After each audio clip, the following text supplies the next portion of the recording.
Kalau membuatnya untuk antena wifi, antena omni, ya berarti masih dalam lingkup. Cuma itu namanya pengembangan di diri. Jadi jangan kaget. Wah ini tak bodoh terus saya tak keluar aja, salah namanya. Ya, nah itu kenapa Pak? Ya tadi awal saya sampaikan. Kesalahan kita tidak mengobservasi budi itu. Karena tinggal ajukan surat aja, yang penting diterima, nggak pernah neliti mengobservasi itu kerjanya seperti apa. Nah besok jangan sampai berulang lagi. Kalau tidak ingin seperti itu ya diwawancarai, diobservasi dia dujinya sesuai dengan yang kita ingin.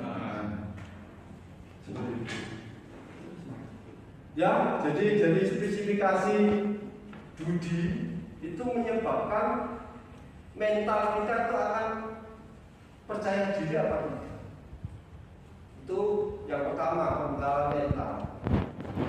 Yang kedua, untuk tempat budi, saya simpulkan untuk pembekalan mental kegiatan praktik ini, jarak budi itu dibagi menjadi dua. Ada yang jarak budi dunia usaha industri yang kita pilih itu jauh dari rumah tinggal dan dekat dengan rumah tinggal. Kalau jauh dari rumah tinggal, saya contohkan seperti kamu magang di Tuban, Gresik, Surabaya atau di luar kabupaten lain, itu dampak positifnya apa? Pertama kamu akan belajar nabung dari mulai kelas 10. Karena biaya magang jauh itu tidak sedikit. Biaya hidup, biaya kos, biaya transportasi, biaya administrasi sekolah itu akan lebih tinggi. Tapi sisi positifnya apa? Sisi positifnya kamu akan mengalami namanya kehidupan mandiri jauh dari bantuan keluar. Positif. Kalau kamu magang dekat rumah, kamu tahu sendiri. Tiap hari pulang. Sedangkan kondisi faktanya kalau kita jauh pasti orang tua kita akan lebih kangen. Biasanya kalau di rumah terus orang tua kadang-kadang nggak suka dengan kita. Ya, tapi kalau kita jauh masih dicari. Nah ini salah satu sisi positif ketika kita magang jauh dari rumah, itu bisa belajar mandiri. Yang kedua, belajar mengolah uang saku, keuangan. Bagaimana satu bulan umpama dikasih uang 500.000 untuk biaya kos, biaya jajan, sama biaya lain itu bisa cukup.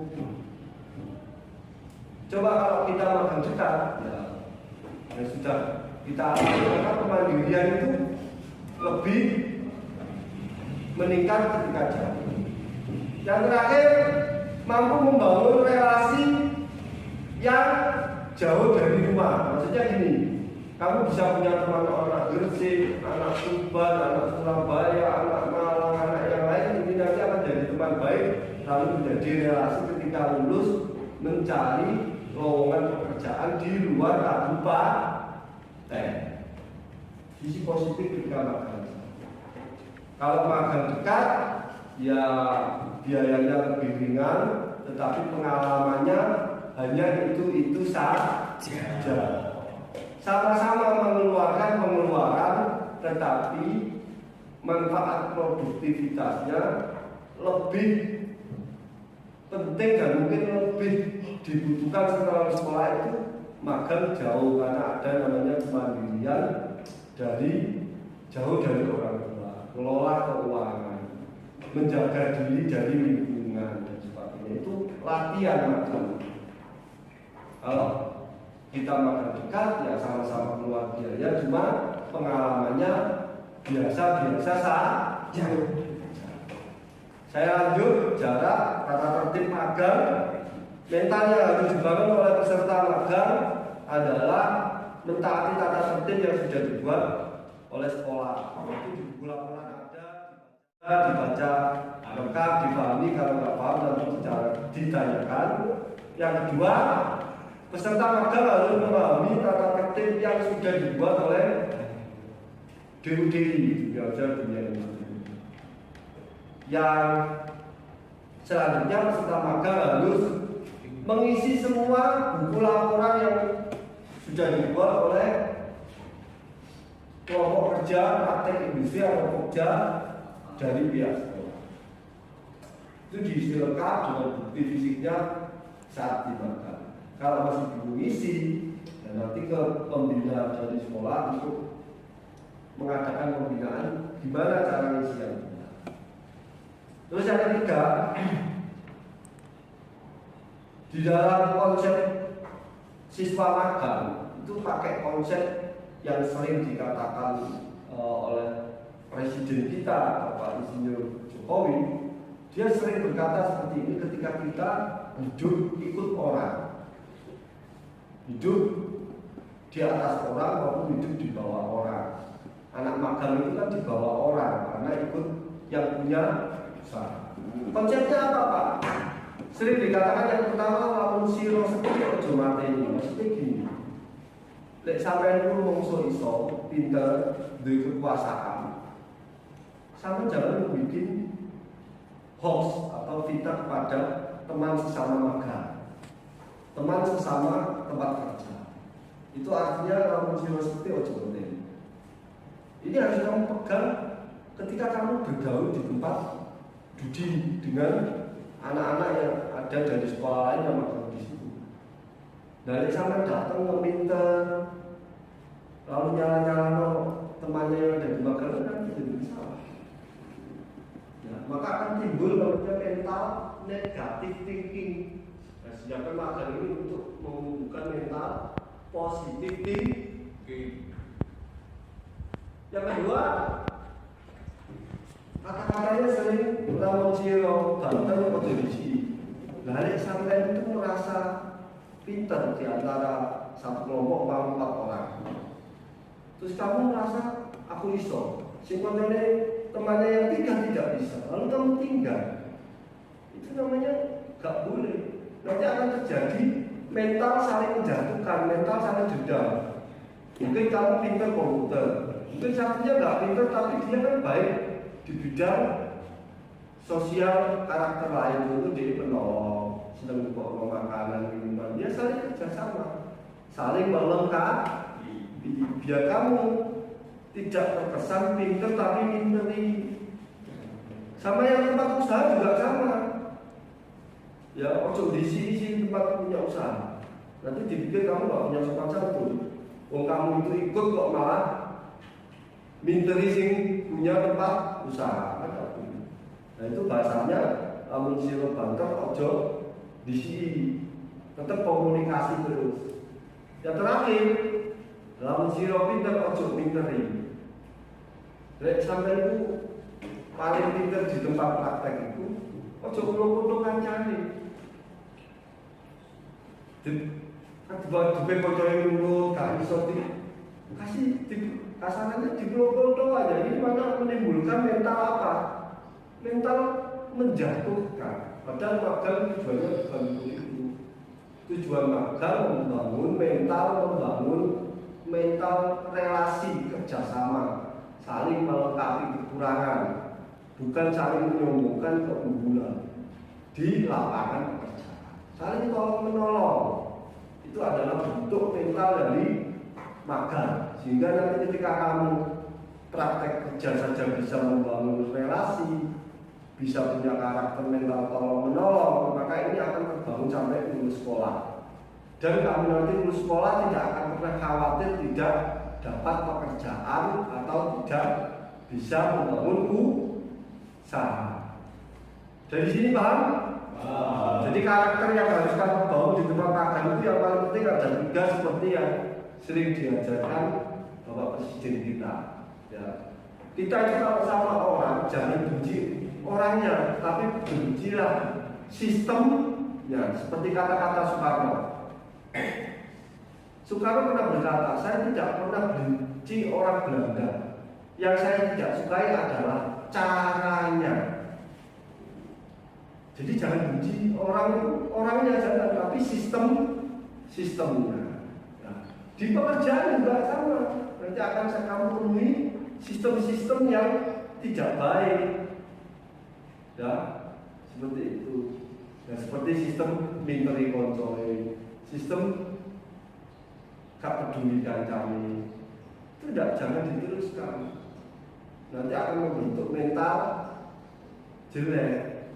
Sampai kapanpun kamu akan tidak mampu membangun relasi. Seperti itu. Jadi seperti itu, ini kelanjutannya. Terakhir, kalau ada pertanyaan dari penjelasannya, mungkin dari spesifikasi budi, terus tadi masalah jarak, terus setelah jarak tadi ada apa lagi, karakter apa yang harus dibawa di tempat magang ketiga. Itu ada yang ditanyakan nggak? Mungkin Oki? Nggak ada. Kamu ini? Cukup. Saya kira dari presentasi pembekalan ini, saya kira cukup. Tinggal nanti kita pembekalan praktek skill keterampilan untuk persiapan magang di tahun 2023. Saya kira cukup. Setelah ya SMK itu lulus harus sekolah, itu belajar bekerja sambil sekolah belajar berprestasi untuk melanjutkan ke perguruan tinggi, sekolah sambil belajar berwirausaha, sehingga ketika lulus sekolah kamu siap bekerja, siap melanjutkan perguruan tinggi, juga siap berwirausaha. Maka kenapa SMK punya semboyan SMK bisa? Maksudnya bisa apa? Bisa tidak jadi pengangguran. Mungkin itu yang bisa saya sampaikan di pembekalan mental praktek industri tahun ini. Saya kira cukup. Saya akhiri. Assalamualaikum warahmatullahi wabarakatuh.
Karena sudah jam 2 siang dan kita nggak dapat tugas, jadi kita milih untuk pulang dan lanjut besok lagi.